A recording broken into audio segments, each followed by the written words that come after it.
അത് കണ്ടോ, അതൊക്കെ നമ്മളെ നൂലാണ് കേട്ടോ. അത്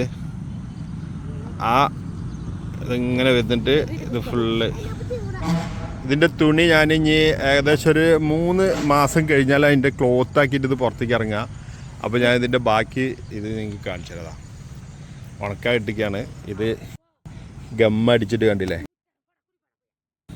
100% കോട്ടൻ്റെ ഗമ്മ് മുക്കിയിട്ട് ഉണക്കാൻ വെച്ചിരിക്കുകയാണ്. നാച്ചുറലായിട്ട് ഉണങ്ങുകയാണ് ഇതിൻ്റെ സൂര്യൻ റൈസിൽ.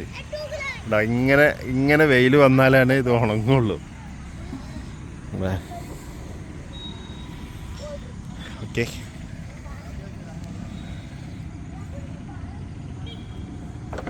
ക്വാളിറ്റി നോക്കി ഞങ്ങൾ.